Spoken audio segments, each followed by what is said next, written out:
Oke, baik. Assalamualaikum warahmatullahi wabarakatuh. Waalaikumsalam warahmatullahi wabarakatuh. Oke, salam sejahtera untuk kita semuanya. Semangat pagi ya.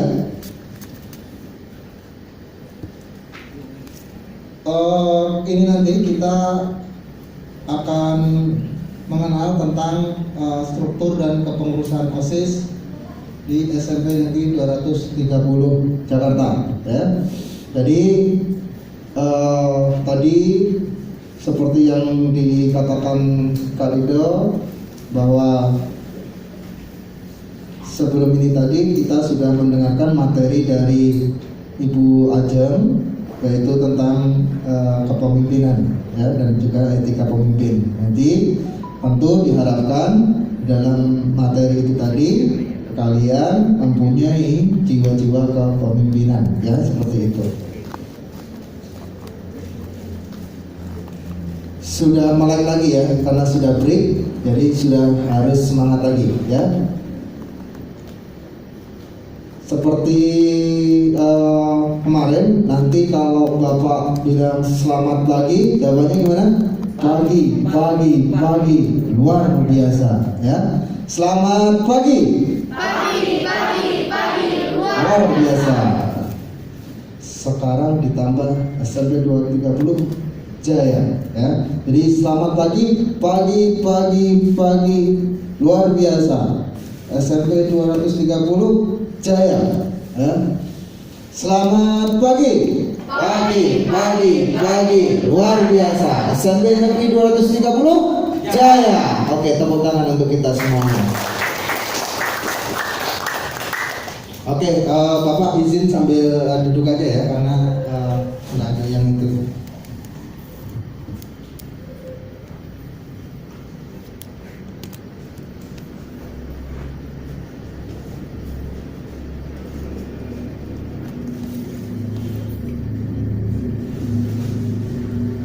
Oke, baik, anak-anak semuanya, Bapak izin sambil duduk karena sambil mengoperatori untuk laptopnya ya. Jadi anak-anak semuanya, untuk kegiatan LDKO ini, jadi nanti kalian ada 3 materi. Yang pertama tadi sudah yaitu tentang kepemimpinan dan juga etika pemimpin. Kemudian yang kedua dengan saya, yaitu struktur dan kepengurusan OSIS.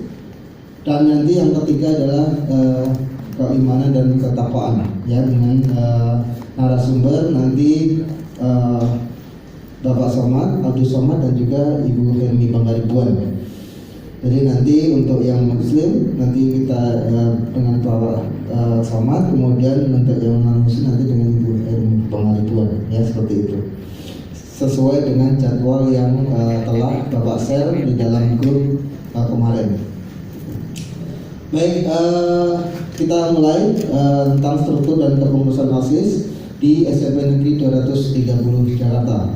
Kemudian kalian juga harus tahu tema kita di dalam LDKO ini. Jadi tadi di dalam pembukaan sampai sekarang tadi belum disampaikan bahwa kita di dalam kegiatan LDKO ini mempunyai tema, yaitu menumbuhkan jiwa kepemimpinan yang kreatif dan inovatif dalam berorganisasi di tengah pandemi COVID-19. Jadi diharapkan untuk di dalam tema ini kalian menjadi pemimpin-pemimpin yang kreatif dan juga inovatif dalam berorganisasi. Walaupun kita masih ada di dalam atau di tengah suasana pandemi COVID-19 ya, seperti itu. Oke, next. Baik, seperti yang disampaikan tadi Ibu Kepala Sekolah di dalam pembukaan, bahwa OSIS adalah organisasi resmi ya. Jadi OSIS ini atau organisasi OSIS ini adalah organisasi yang resmi dan legal. Nah, artinya ketika kita mengatakan bahwa OSIS ini resmi atau organisasi OSIS ini resmi mempunyai dasar hukum, ya. Jadi ini harus tahu, ya, pengurus OSIS harus tahu bahwa inilah dasar hukum organisasi OSIS, ya. Jadi nanti anak-anak OSIS ini harus tahu landasan atau dasar hukumnya, yaitu yang pertama adalah Undang-Undang Nomor 20 Tahun 2003 tentang Sistem Pendidikan Nasional.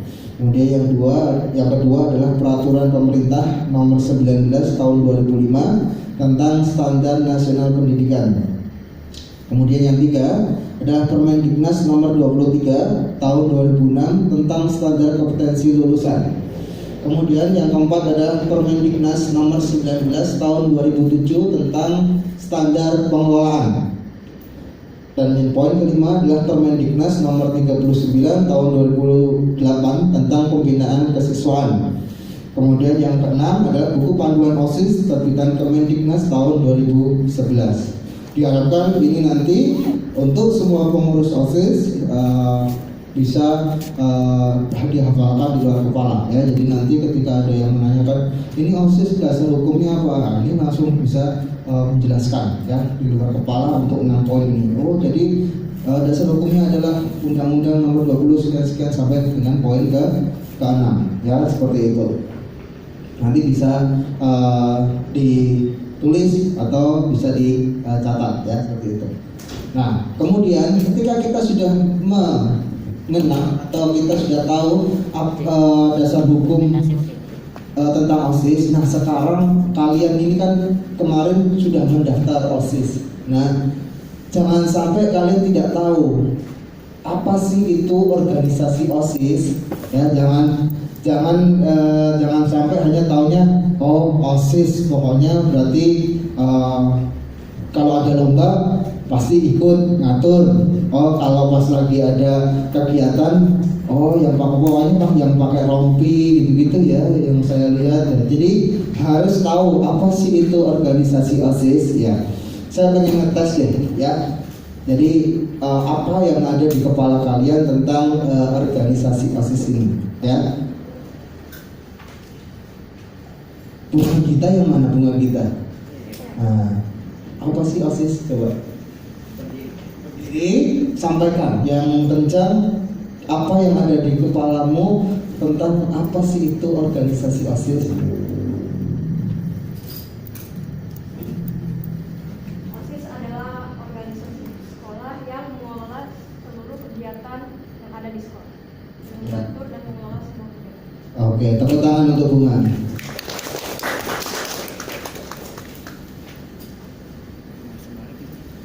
Gira mana Gira? Ya, coba OSIS apa Gira?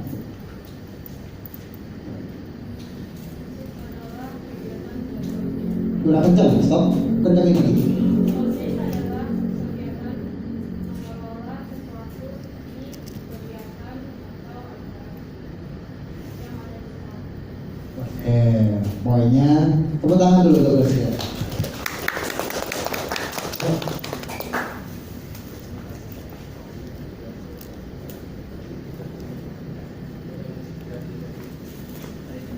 Oke, dari 2 poin itu tadi kita sudah tahu bahwa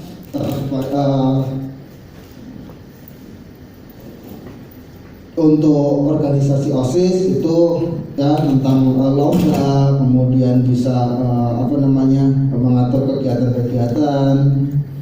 Nah, kita akan buka. Jadi pengertian OSIS itu ada 4. Jadi ada secara sistematis, secara organis, secara fungsional, dan secara sistemik. Poin banyak banget gitu ya. Oke, kita bedah satu-satu. Nah, pengertian OSIS secara sistematis. Jadi OSIS adalah organisasi siswa intrasekolah. Jadi kepanjangan OSIS organisasi siswa intrasekolah. Masing-masing kata mempunyai pengertian bahwa organisasi adalah kelompok kerjasama antara pribadi yang diadakan untuk mencapai tujuan bersama. Dari organisasi adalah kelompok kerjasama antara pribadi yang diadakan untuk mencapai tujuan bersama, atau bahasa ininya musyawarah mufakat ya. Siswa adalah peserta didik pada suatu pendidikan dasar dan menengah. Artinya siswa ini yang ada di dalam sekolah tersebut ya, bisa dinamakan adalah siswa. Kemudian intra berarti terletak di dalam dan di antara. Kemudian sekolah adalah satuan. Siswa adalah satuan pendidikan. Oke, kita next. Secara organis, OSIS adalah satu-satunya organisasi siswa yang sah di sekolah. Seperti yang Bapak sampaikan tadi, bahwa organisasi OSIS adalah organisasi sah yang dibuktikan dengan dasar hukum ya, yang ada 6 poin dasar hukum tadi ya. Oleh karena itu setiap sekolah wajib membentuk OSIS yang tidak menjadi bagian atau alat dari organisasi lain yang ada di luar sekolah. Jadi ketika kita mengadakan LDKO ini, kemudian kemarin ada link pendaftaran untuk kepengurusan OSIS, itu adalah wujud sekolah dalam membentuk organisasi OSIS. Jadi prosesnya itu tadi, dari awal kalian pendaftaran, kemudian sekarang diseleksi, kemudian sekarang ada LDKO, kemudian nanti ada seleksi-seleksi berikutnya ya. Seperti itu. Kemudian secara fungsional, nah, OSIS adalah sebagai salah satu dari 4 jalur pembinaan kesiswaan di samping ketiga jalur yang lain, yaitu latihan kepemimpinan, ekstrakurikuler, dan wawasan wisata mendalam. Itu secara fungsional. Nah, sekarang yang terakhir adalah secara sistemik. Dalam hal ini OSIS dipandang sebagai suatu sistem yang ditandai ciri pokok, berorientasi pada tujuan, kemudian memiliki susunan kehidupan kelompok, kemudian memiliki peranan terkoordinasi dan berkelanjutan dalam waktu itu. Jadi itu tadi adalah 4 poin dalam kita memahami atau mengerti tentang organisasi OSIS. Jadi ada secara sistematis, secara organis, secara fungsional, dan juga secara sistemik. Nah, ini kalian harus bisa memahami ini semuanya ya, seperti itu. Jadi pengertian OSIS ini sangat luas, ada yang secara organis, fungsional, dan juga sistemik ya, seperti itu.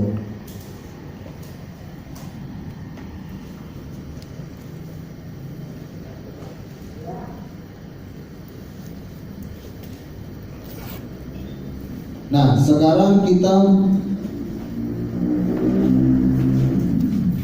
lanjutkan, yaitu fungsi OSIS. Jadi keberadaan kalian ini nanti mempunyai fungsi di dalam sekolahan, yaitu yang pertama adalah sebagai wadah.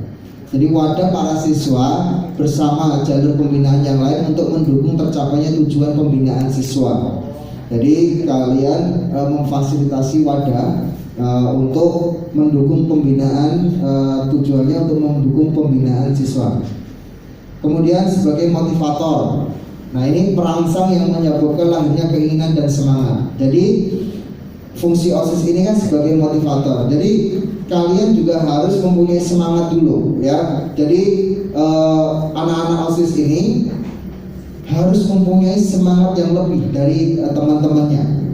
Jadi nanti kalian bisa memotivasi teman-temanmu untuk mempunyai keinginan dan semangat yang lebih ya. Misal ada yang kamu tahu ada yang malas tidak mengikuti eskul. Nah, ini kamu harus memotivasi temanmu ini, memberi pengertian agar apa? Temanmu ini bisa ikut dalam kegiatan eskul ya. Jadi jangan hanya ke sekolah, berangkat, pulang, istirahat, selesai. Ke sekolah, belajar, pulang, selesai. Jadi tidak mau mengikuti kegiatan-kegiatan ya seperti eskul, kemudian pramuka dan lain-lain. Ini nanti tugas kalian memotivasi teman-temanmu ini untuk bisa mempunyai keinginan dan juga semangat di dalam berkegiatan. Ya. Kemudian sebagai preventif, cara preventif OSIS ini ikut mengamankan sekolah dari segala ancaman dari dalam maupun luar sekolah. Ini nanti kalian ketika sekolah mempunyai program dalam mungkin untuk mengamankan sekolah, nah ini nanti anak-anak OSIS ini bisa untuk dilibatkan ya seperti itu. Nah, sekarang kita masuk ke struktur OSIS SMP Negeri 230 Jakarta. Nah, ini adalah di gambar ini adalah struktur OSIS kakak-kakak kalian yang ketuanya adalah Kak Mahes. Nah, ini yang di dalam poster ini adalah pengurus 7 inti. Jadi nanti di dalam kepengurusan OSIS itu nanti ada 7 pengurus inti ya. Jadi nanti di 7 pengurus inti itu tadi kita akan ada ketua OSIS, kemudian ada wakil ketua OSIS 1, wakil ketua OSIS 2, kemudian sekretaris 1, sekretaris 2, kemudian bendahara 1, bendahara 2. Jadi jumlahnya ada 7. Nah, 7 ini nanti yang dinamakan adalah 7 pengurus inti ya. Kemudian nanti yang lainnya itu membantu dalam seksi bidang atau sekbid ya seperti itu. Nah, ini untuk struktur OSIS di angkatan 2020-2021 itu ketuanya Kak Maheswari, kemudian wakil ketua OSIS 1-nya Kak Rido, wakil ketua OSIS 2-nya Kak Alia, kemudian sekretaris 1-nya adalah Kak Tristan, sekretaris 2-nya adalah Kak Jessica, bendahara 1-nya adalah Kak Reva, bendahara 2-nya adalah Kak Satrio. Semuanya sudah kenal ya tentunya. Kenal belum? Kenal ya sama 7 inti ini ya. Oke, nah sekarang kita melihat struktur organisasi OSIS di SMP Negeri 230 Jakarta. Jadi kalian juga harus tahu ya nanti struktur organisasi OSIS ini nanti seperti apa. Jangan sampai nanti bingung, saya kebagian di misal bendahara, tugasnya bendahara di mana ya, kemudian saya harus bertanggung jawab ke siapa, kemudian saya nanti harus pelaporannya ke siapa dan seterusnya. Kemudian sekbid misal gitu, saya ada di sekbid, nanti saya bertanggung jawab untuk apa, kemudian nanti saya langsung nanti berkomunikasinya ke siapa. Itu nanti harus tahu ya. Ini struktur OSIS di SMP Negeri 230 Jakarta. Jadi ini yang dinamakan pelindung adalah tentunya kepala sekolah ya. Kepala sekolah kita Ibu Dwi Haryati. Kemudian di sini ada penasehat, itu adalah wakil kepala sekolah bidang kesiswaan yaitu Ibu Siti Soleha. Kemudian di sini bertanggung jawab tentu adalah pembina OSIS yaitu Bapak sendiri. Kemudian nanti di bawah sini atau di bawah pembina OSIS ada ketua. Ya, ini adalah ketua OSISnya. Kemudian nanti dibantu oleh wakil ketua 1 sama wakil ketua 2. Jadi si ketua ini nanti ya bekerjanya dibantu oleh wakil ketua 1 dan juga wakil ketua 2. Nah, ketua dan wakil ini nanti tentunya harus mempunyai sekretaris dan juga bendahara. Karena setiap nanti dalam berkegiatan tentunya butuh misal surat menyurat, tentunya harus ke sekretaris, misal harus ke proposal dan lain-lain, itu nanti yang bekerja adalah sekretaris. Kemudian nanti misal bendahara ini misal kita melakukan kegiatan kegiatan bakti sosial juga gitu. Nah, nanti bendahara yang mengelola uangnya. Kemudian nanti misal kita harus ada misal proposal untuk kegiatan lomba misal gitu. Nah, nanti uangnya yang mengelola adalah bendahara. Nah, ini nanti harus dua, bendahara 1 dan bendahara 2. Jadi nanti harus saling berkolaborasi ya. Di dalam berorganisasi ini kita harus saling berkolaborasi. ya, tidak saling kamu kan bendahara satu, saya bendahara dua, jadi misal kamu nggak, jadi bukan gitu konsepnya ya. Jadi konsepnya adalah saling membantu. Misal yang bendahara satu sudah memegang misal gitu, mohon maaf.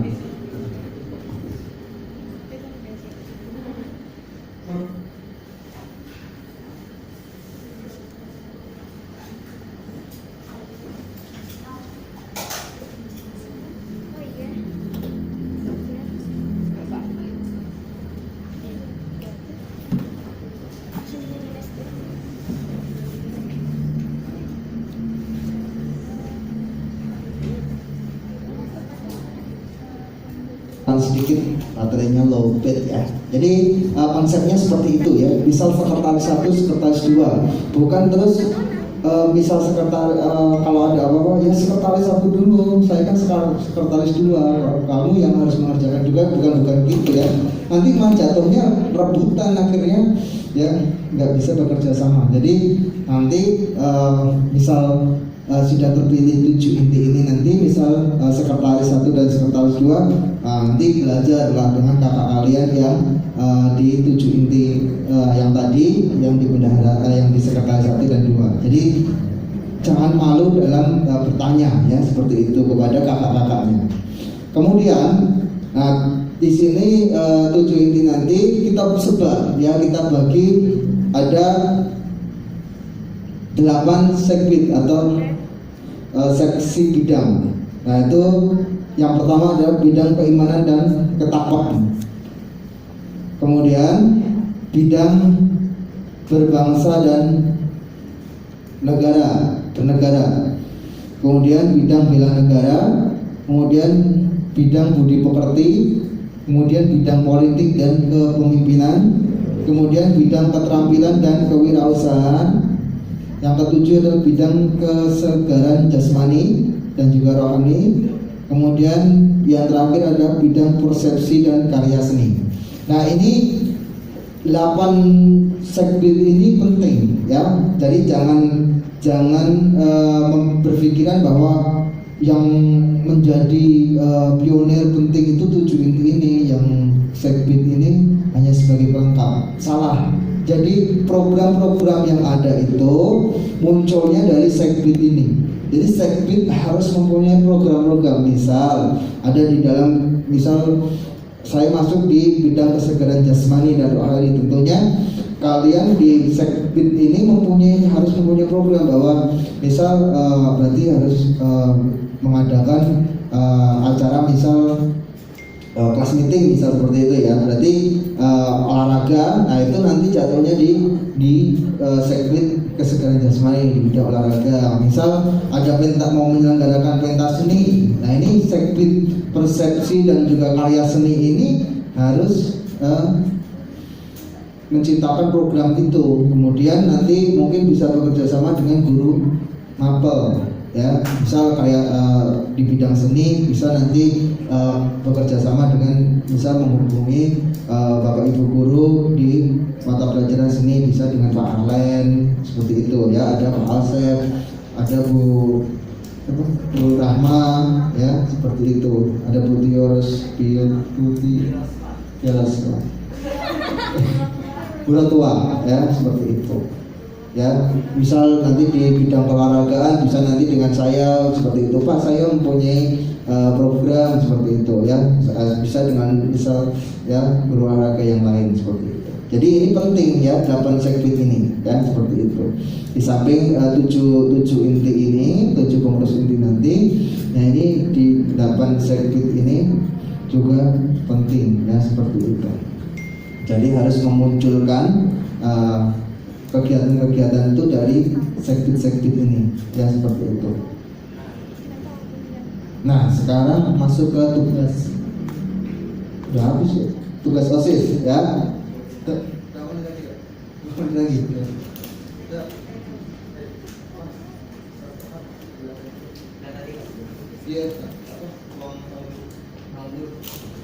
Tugas OSIS. Nah ini ketua OSIS, tugasnya adalah memimpin organisasi dan dengan baik dan bijaksana. Ini mengkoordinasi semua aparat kepengurusan Kemudian menetapkan kebijaksanaan yang telah dipersiapkan dan direncanakan. Kemudian memimpin rapat atau OSIS nih. Menetapkan dan mengambil keputusan berdasarkan musyawarah mufakat. Kemudian setiap saat mengevaluasi kegiatan aparat kepengurusan. Nah, ini wakil ketua OSIS ya, tugasnya seperti ini. Nanti ada beberapa poin. Karena waktu dan waktunya juga sudah mulai habis. Nanti untuk kegiatan untuk poin-poin apa saja tugas ini nanti Bapak kirim materinya di grup saja ya. Jadi nanti kalian tahu nih, oh saya jadi wakil ketua OSIS tugasnya seperti ini. Ini ada sekretaris OSIS tugasnya ya mendampingi ketua dalam memimpin rapat. Jadi menjadi notulen ya di dalam rapat. Kemudian bendahara OSIS. Nah, ini juga ada tugas-tugasnya penting. Nah, sekarang nanti di dalam sekbid itu nanti ada ketua sekbidnya, kemudian ada anggotanya. Kalau dulu kita terlalu banyak sekbid anggota sekbidnya. Jadi nanti kita perkecil lagi, nanti ada ketua sekbid 2 anggota saja. Jadi nanti programnya bisa maksimal ya seperti itu. Nah, ini ketua sekbid harus tahu juga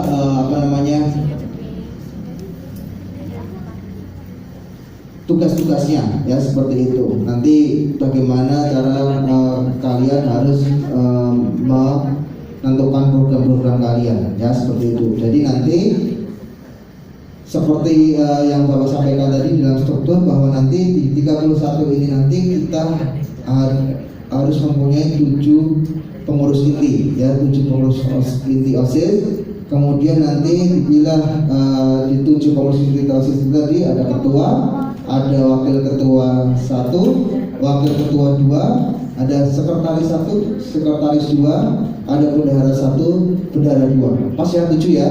Nah, selain itu nanti semua itu nanti sisanya adalah kita masukkan di dalam sekbid. Nah, siapa sih yang nanti yang bisa menempatkan? Nah, nanti 7 pengurus inti ini nanti akan berdiskusi menempatkan kalian-kalian di dalam sekbid-sekbid ini. Ya, seperti itu. Misal Atari harus tepatnya di sekbid bidang kesenian. Nah, jadi nanti yang 7 inti ini nanti yang akan berdiskusi untuk menempatkan ke dalam sekbid-sekbid ini. Ya, konsepnya seperti itu ya, nanti kepengurusan OSIS-nya ya. Jadi untuk memilih 7 inti ini tentunya di dalam kegiatan LDKO ini kita ya memilih yang aktif, kemudian yang energik, karena itu nanti masuk ke dalam yang tadi ya, fungsi OSIS tadi kan harus memotivasi, harus mempunyai ya. Kalau kita harus memotivasi, kalau kita tidak punya semangat, kemudian tidak energik, bagaimana kita memotivasi ya, seperti itu ya. Jadi diharapkan seperti yang Ibu Kepala Sekolah sampaikan tadi, kalian di sini harus di dalam kegiatan LDKO ini harus semangat, harus mempunyai daya juang di dalam menunjukkan ini loh saya, tapi dalam ranah positif ya, seperti itu. Saya di sini siap untuk menjadi ketua OSIS ya, seperti itu ya. Ada yang nggak siap jadi ketua OSIS? Semuanya siap ya? Ya, jangan sampai nanti ternyata dipilih jadi ketua OSIS, Pak nggak siap. Oh, saya nggak siap Pak jadi ketua OSIS. Saya siapnya cuma mau jadi sekbid aja. Jadi nggak boleh ya. 31 ini semuanya harus siap menjadi ketua OSIS. Semuanya siap ya? Siap? Oke, baik. Karena waktunya sudah habis, nanti dilanjutkan oleh materi berikutnya. Terima kasih anak-anakku semuanya. Tetap semangat. Wassalamualaikum warahmatullahi wabarakatuh.